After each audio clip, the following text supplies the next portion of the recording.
Mes chers frères et sœurs, comment allez-vous ce matin? Je vois que la pluie a pu en arrêter quelques-uns.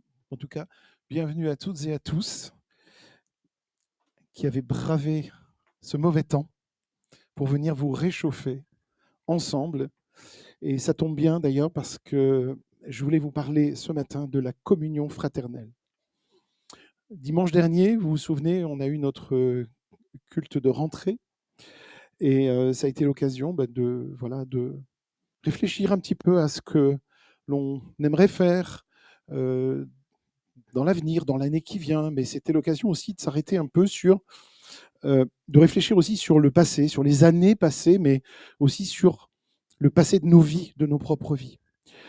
Et ce qui fait en fait le sens de l'Église, la finalité de l'Église, c'est sur cela que j'aimerais m'entretenir avec vous ce matin, la communion fraternelle comme une source de joie.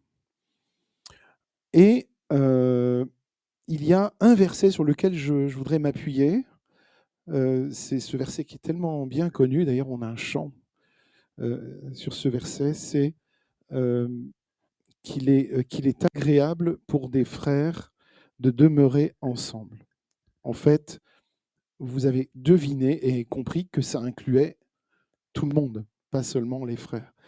Il est, il est doux, il est agréable pour des frères et des sœurs de vivre unis ensemble, de demeurer ensemble. Et justement, qu'est-ce qui fait qu'on peut vivre en Église ensemble? Qu'est-ce qui fait qu'on peut construire l'Église ensemble? C'est justement qu'on est capable de vivre cette communion fraternelle.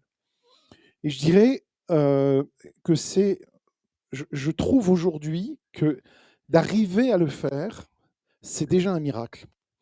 C'est déjà une grâce. Et je ne sais pas si on est conscient de cette grâce, si on est vraiment pleinement conscient de ce que ça représente que de pouvoir vivre ensemble en Église, de construire ensemble et d'y arriver, année après année. Et je dirais que c'est un petit peu la clé du bonheur ensemble, la communion fraternelle. Qu'il est doux, qu'il est agréable pour des frères de demeurer ensemble. C'était vraiment, en tout cas au tout début de l'Église, dans Acte 2, si vous regardez, vous voyez Acte 2, vraiment le démarrage de l'Église, l'effusion de l'Esprit, c'était vraiment essentiel pour l'Église au début, de vivre cette communion. Et c'est grâce à cet amour-là, d'ailleurs Jésus l'avait rappelé, hein, c'est grâce à l'amour que vous avez les uns pour les autres que les autres verront que vous êtes enfants de Dieu. C'est pas par autre chose. C'est pas en essayant.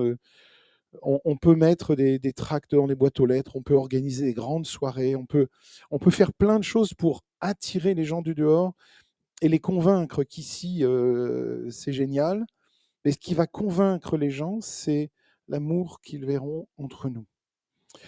Et donc, grâce à cet amour-là, le témoignage des apôtres a été à pleine puissance, a pu vraiment se manifester pleinement et grandir et se répandre. Donc on pourrait dire d'une certaine façon que cet amour-là, il est contagieux et qu'il se répand, en fait. L'amour est contagieux.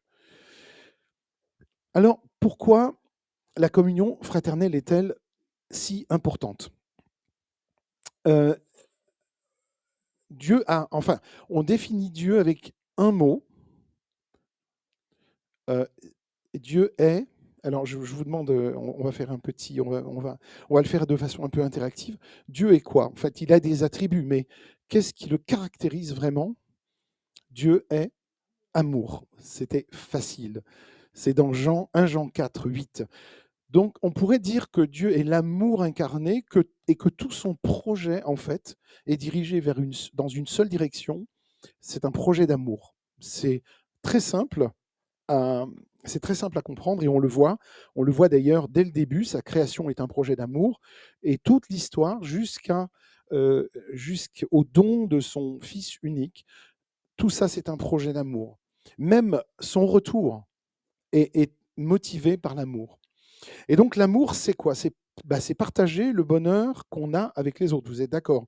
C'est-à-dire, si je vis quelque chose de bien dans ma vie, de chouette dans ma vie, j'ai envie de le partager à d'autres. Je sais qu'il y a parmi vous des personnes qui aiment beaucoup cuisiner. Bon, je sais qu'il y en a qui rivalisent d'ingéniosité, par exemple, pour le faire du riz jonjon. Bon, et que je sais parce que je le vois dans les repas d'église, c'est quand on partage ce simple riz jonjon, ça fait plaisir à tout le monde. Tout le monde aime ça. Je connais personne qui aime pas le riz jonjon. Et, et donc, voilà. Et donc ça c'est une façon parmi d'autres, mais il y en a tellement d'autres. Et alors donc, comme Dieu est amour, eh ben, en fait, tout ce qui est dans sa sphère d'influence est justement cet amour de Dieu rejaillit sur ceux qui le côtoient. Et on a une notion, vous savez, quand on parle de la Trinité, c'est pas seulement, c'est vrai que Dieu est un, hein, l'Éternel est un, c'est ce qu'on voit dans le Deutéronome, mais il est Père, Fils, Saint-Esprit. Et là, dans cette communion-là, si vous regardez Jean 17, c'est impressionnant de voir à quel point il y a une communion d'amour entre les trois. Ce serait la meilleure définition de la Trinité si on voulait ne pas trop se triturer les méninges pour se demander comment est-il possible qu'un Dieu soit en trois personnes. Ben, en fait, il y a une communion d'amour entre les trois. Et comme nous, on est créé à l'image de Dieu, on sait très bien que ce n'est pas forcément l'image telle qu'on la voit, ce n'est pas une photographie. Cette image de Dieu, c'est tout ce qu'il est, en fait. Et donc, en l'occurrence, qu'il est amour. Et donc, on est, nous, appelés à refléter cet amour-là. Et donc, notre amour, c'est la preuve que l'Esprit de Dieu agit en nous. Et si vous regardez Jean 13, versets 34 à 35, la preuve qu'on est enfant de Dieu, ben, c'est l'amour qui a été manifesté en nous, tout simplement. Donc ça, c'était mon premier point. Dieu est amour. Le deuxième point, c'est la grande famille. Quand on accepte Christ, on rejoint une grande famille. C'est la famille du Père. Regardez Jean 3, verset 3. On n'est plus seul. Et vous savez aujourd'hui combien la solitude est un problème. La solitude dans nos sociétés. C'est-à-dire qu'on peut être, on peut être terriblement seul. Et en fait, on se rend compte année après année dans les statistiques sociologiques que la solitude augmente. Pour les plus anciens d'entre nous, vous vous souvenez que nos grands-parents, arrière-grands-parents qui vivaient dans des villages, en fait, les familles restaient ensemble, restaient groupées. C'est bien après que les jeunes sont partis vers les villes, mais avant, les gens vivaient ensemble. Donc il y avait beaucoup moins ce phénomène de solitude. Dans le Nouveau Testament nous appelle frères, enfants, peuple du Seigneur, peuple de Dieu. Et donc Dieu n'a pas seulement voulu sauver des individus, il a voulu créer aussi euh, une nouvelle société quelque part, c'est l'Église. Et je vous renvoie à Éphésiens 2, 19 à 22. Troisième point, c'est qu'on est, c'est vrai, toujours pécheur, mais on est accueilli par Dieu. Toujours pécheur, mais accueilli par Dieu. Et même en étant régénéré, on va rester humain. Il y a, vous le savez, on n'atteint pas la perfection. En tout cas, je ne pense pas qu'on l'atteindra ici-bas. Et même l'apôtre Paul tendait vers la perfection et il nous encourageait à tendre vers la perfection, mais il savait combien c'était difficile. On n'est jamais à l'abri de tentations, de péchés, de fautes. Mais dans la communion fraternelle, on trouve la force de déposer nos fardeaux et aussi de résister. Galates 6, 1 à 2. La Sainte Seine qu'on va partager tout à l'heure, ce temps de communion, on appelle ça la communion, le repas du Seigneur, enfin tous les noms que vous pouvez donner, mais c'est un moment de communion puisqu'on partage quelque chose ensemble, et c'est aussi un moment où on fait le point sur nous-mêmes. Un quatrième point que je voulais voir avec vous dans cette notion de pourquoi la communion fraternelle est-elle tellement importante, c'est que dans Acte 2, il y avait le partage des biens. la pauvreté, le chômage, les problèmes matériels, ça existe, et même chez nous, et ça a même tendance à croître quand même. Euh, et donc l'Église doit aussi, quand le problème se présente, répondre aussi à ses besoins avec discernement, en utilisant aussi sagement ce que Dieu lui confie sans fermer son cœur. Euh, voilà, ça c'était un point important et qui nous est donné aussi lorsque nous vivons et nous voulons vivre cette communion fraternelle. Un cinquième point que je voulais voir avec vous, c'est justement comprendre la Bible ensemble. La Bible, c'est pas toujours facile à comprendre quand on est seul. Alors, attention, hein, c'est pas un livre en hiéroglyphe. On peut le comprendre quand on le lit, mais parfois on peut tomber sur un passage, sur un chapitre, et là on comprend pas trop ce que ça nous dit, on comprend pas trop le sens biblique. Quel est le sens pour ma vie dans ce passage-là. Et donc c'est là qu'on a besoin aussi des dons qui sont donnés à l'Église euh, pour justement enseigner, conduire, et aussi pour partager ensemble cette parole. C'est ce qu'on fait dans Aventure Formation, et je peux vous dire que on est béni de, de l'apport des uns et des autres dans ce partage. Donc une étude de la parole de Dieu à plusieurs, ça aide vraiment. Un autre point, c'est le fruit de l'esprit. Vous savez qu'on dit le fruit de l'esprit. C'est le fruit de l'esprit qui produit un certain nombre de choses.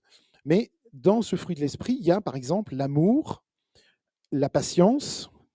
Qu'est-ce qu'il y a d'autre dans la liste? Comment?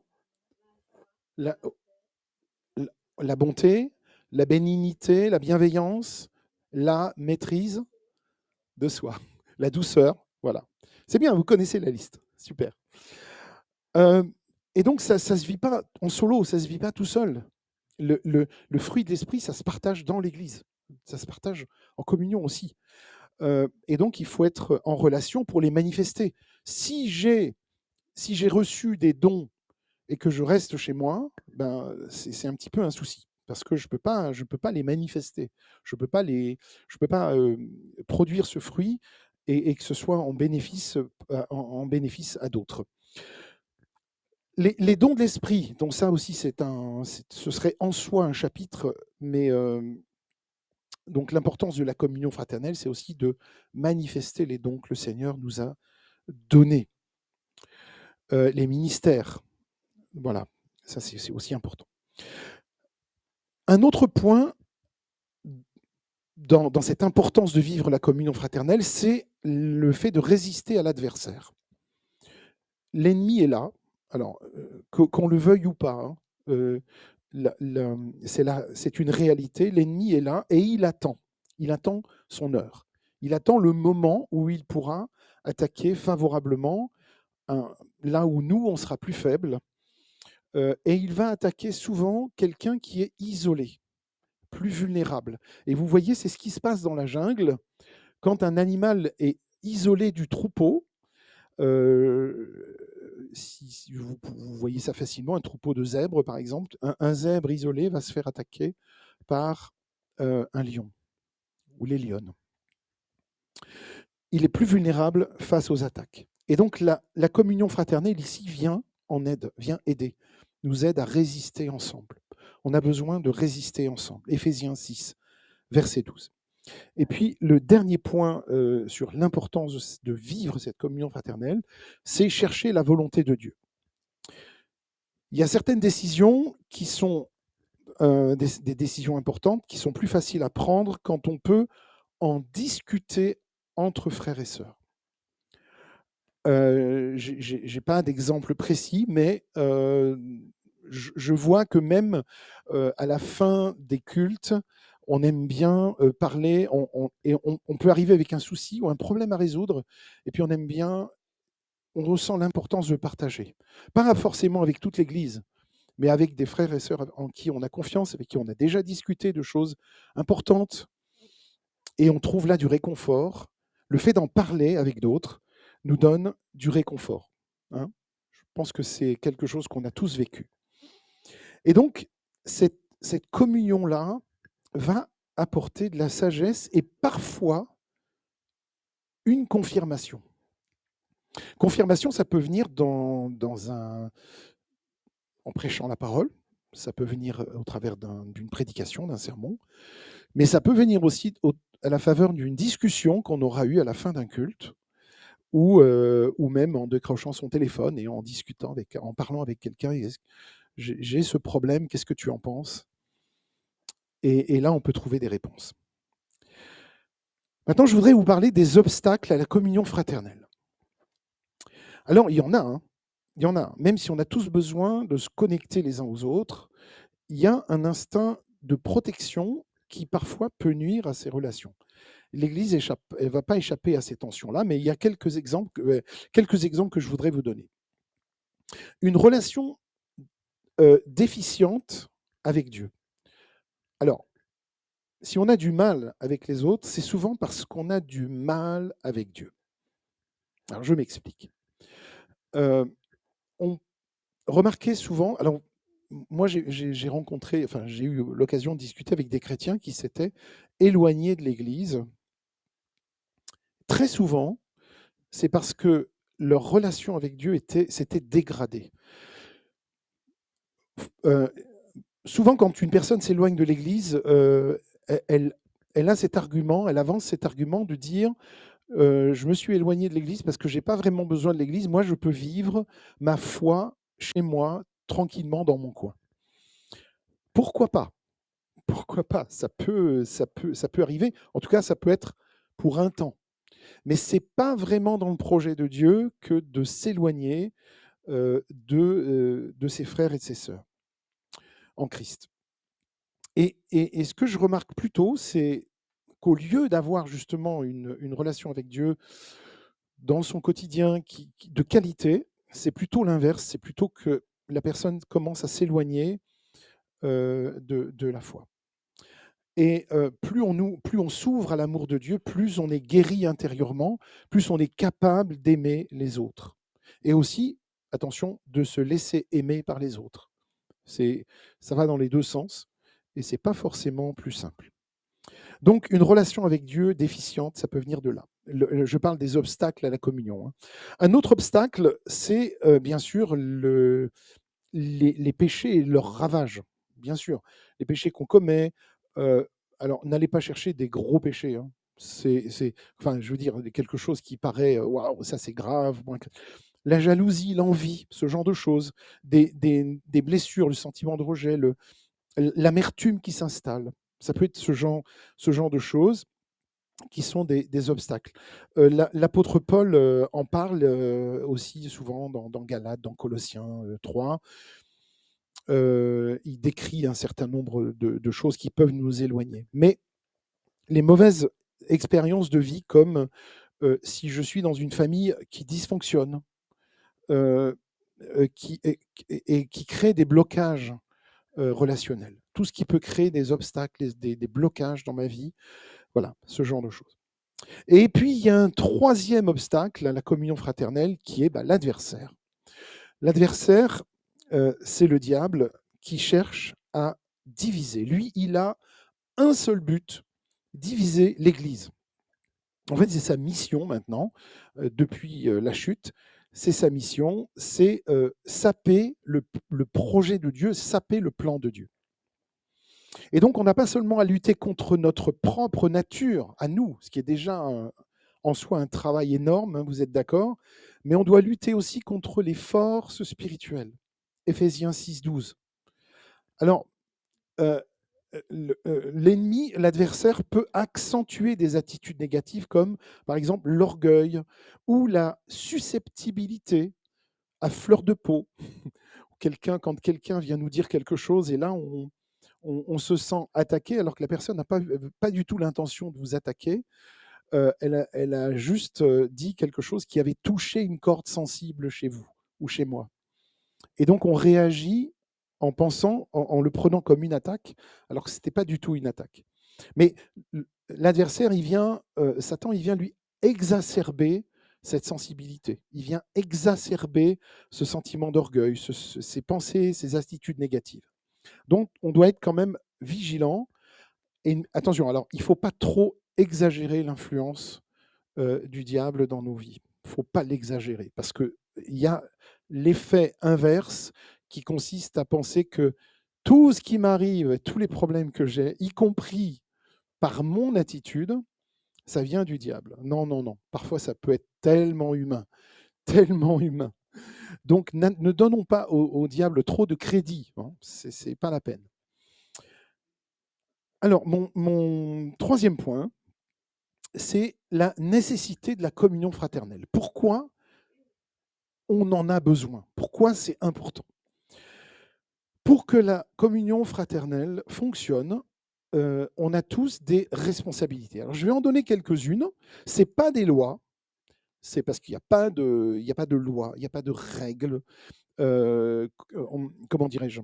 Dans l'Évangile, c'est parce que j'aime le Seigneur que je fais quelque chose, que j'agis, que je suis dans l'action. La première chose, c'est répondre présent, être là. Être là, c'est tellement important, c'est l'essentiel. Le chrétien solitaire ne se prive pas seulement des bénédictions des autres, mais il les prive aussi de ce qu'il peut leur apporter. Et ça, mes amis, on le voit quand même souvent dans nos églises. Donc c'est quand même triste à la fois de se priver, mais aussi de priver les autres de notre présence. Deuxième point, pourquoi c'est nécessaire cette communion? C'est trouver et accepter sa place. Accepter ses dons, mais aussi accepter les dons des autres. Imaginez, le Saint-Esprit vous donne un don, vous appelle à quelque chose, et vous refusez ce don en disant non, moi je ne veux pas y aller, je ne suis pas doué pour ça, alors que c'est le Seigneur qui vous l'a donné ce don. Et puis aussi accepter les dons des autres, et aussi accepter les limitations de chacun. On est limité, et oui, on est limité. Et dans le corps de Christ, chaque membre a un rôle différent, mais complémentaire. Troisième point, vivre le pardon. On a tous des blessures et des mots, des attitudes qui peuvent raviver ces douleurs. J'en ai parlé juste avant, mais c'est dans un autre contexte. On a tous on a tous des blessures qui peuvent raviver ces douleurs. Et il suffit de pas grand-chose pour les raviver quand les blessures ne sont pas encore refermées. Mais en Christ, on peut pardonner. Sinon, qu'est-ce qui se passe s'il n'y a pas le pardon? Si le pardon ne se manifeste pas, la rancœur risque de grandir et elle produit des fruits amers. Je vous renvoie à Hébreux 12, verset 15. La rancœur produit des fruits amers. Et d'ailleurs, amen. Et d'ailleurs, la rancœur, elle fait du mal à qui? Elle ne fait pas du mal à la personne contre qui on a de la rancœur, elle nous fait du mal à nous d'abord. Donc, si on guérit, si on veut guérir de tout ça, c'est très égoïste. C'est d'abord pour nous aller mieux. Donc, ça, c'est un point quand même, il me semble très important. Quatrième chose qui est très importante dans cette nécessité de la communion, c'est qu'on peut veiller les uns sur les autres. Il y a plein d'exemples. Alors, ça ne veut pas dire espionner la vie des autres, vous savez que je déteste ça. Regarder comment les autres vivent, leur donner des conseils, tu sais, tu devrais faire ci et faire ça. Ah oui, je sais que la dernière fois tu as fait ça, attention, c'est pas bien. Tout ça, non. Mais veiller les uns sur les autres, c'est se soucier du bien-être spirituel des autres. Les encourager, les aider et parfois reprendre avec douceur quand c'est nécessaire. Quand je dis reprendre avec douceur, c'est quand une attitude dans l'Église peut faire du mal aux autres, tout simplement. Donc là, il faut reprendre. Mais avec douceur. Hein, c'est Galates 6, verset 1 à 2, Colossiens 3, verset 16. Un autre point qu'on pourrait travailler, et que je vous invite à travailler, prendre des initiatives. Alors, tout à l'heure, on aura un temps de collation. Hein, une nouvelle personne entre dans l'Église. Ce qu'on peut faire, c'est après le culte, aller la saluer, lui dire bonjour, l'accueillir. On peut s'inviter aussi les uns les autres à manger ensemble. Enfin, il y a tellement d'occasions pour créer des liens. Il y en a plein, plein, plein, plein. Un autre point qui est tellement important dans cette nécessité de vivre la communion, c'est la communication. Bon, beaucoup de malentendus, vous êtes d'accord, naissent d'un manque de communication, qu'on n'a pas bien communiqué sur ce qu'on avait envie, sur notre ressenti, ce qu'on avait envie de dire, la manière dont on l'a dit, c'était pas bien fait, c'était pas bon. Et donc, on a blessé l'autre sans s'en rendre compte. Des malentendus qui peuvent naître. Et vous savez que d'un malentendu peut naître une division. Je peux vous dire que je connais une église, je ne vais pas la citer évidemment, parce que tout est enregistré, donc je ne vais pas la citer, qui a vécu il y a quelque temps une division, c'est-à-dire que l'église s'est carrément séparée en deux sur un malentendu. Sur un malentendu. Après un malentendu, il y a des rumeurs. Les rumeurs se répandent et quand la rumeur est partie, mes amis, on ne peut plus la rattraper, c'est pas la peine. Il faut vraiment, c'est un très gros travail, quoi. Et donc, pour une vraie communion fraternelle, eh ben, une vraie communication est indispensable.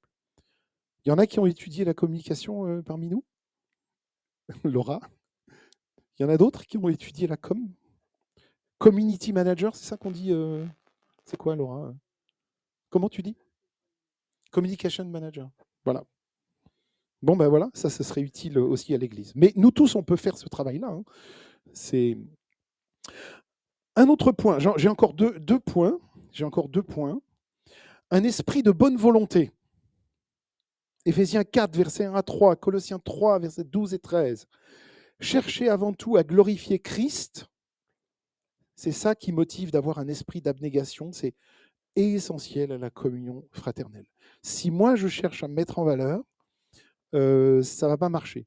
Mais si je le fais pour glorifier Christ, bah, ma motivation, elle est centrée sur Christ, sur lui. Voilà.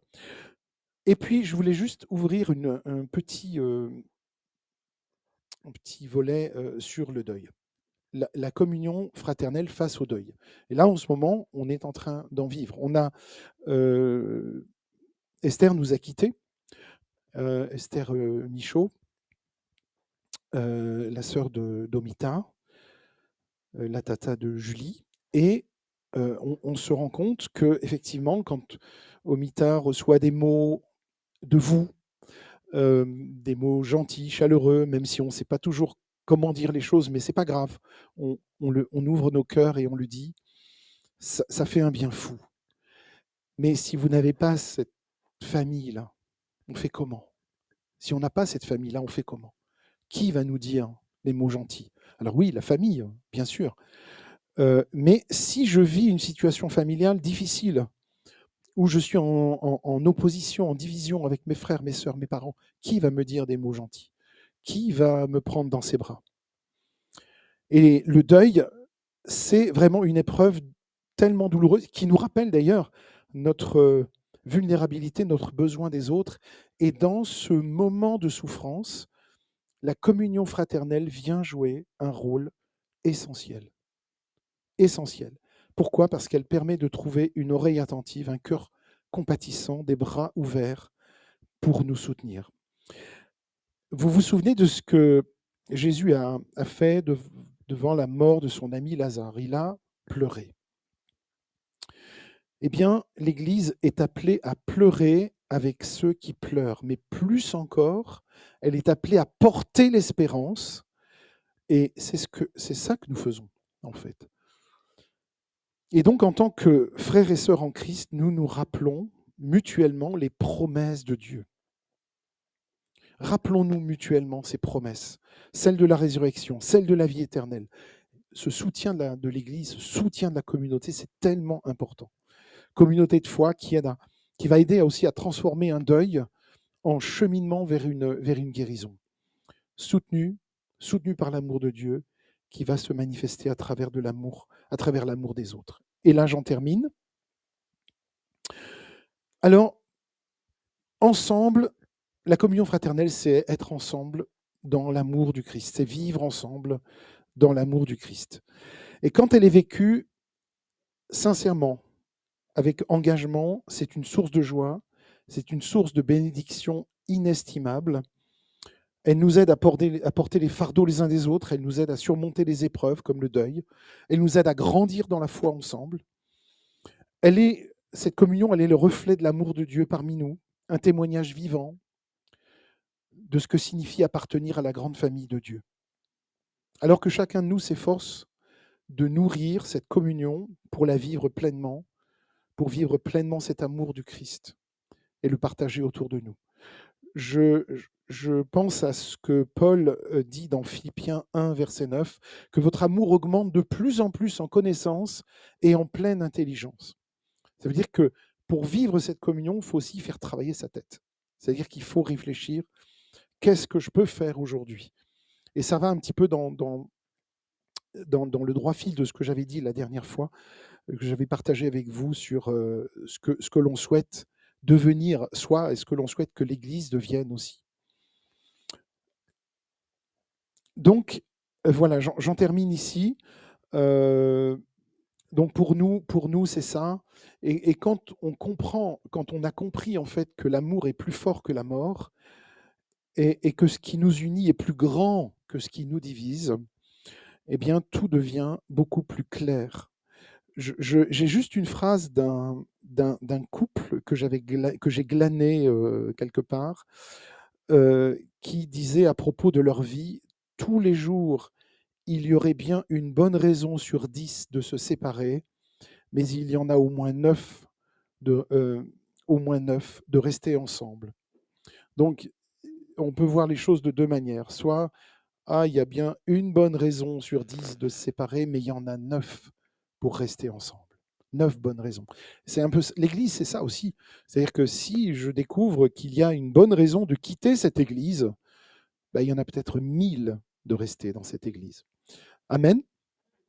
Donc, mes amis, on a du boulot, on a du travail, mais vraiment, ensemble, on peut y arriver. Voilà. Que le Seigneur soit béni.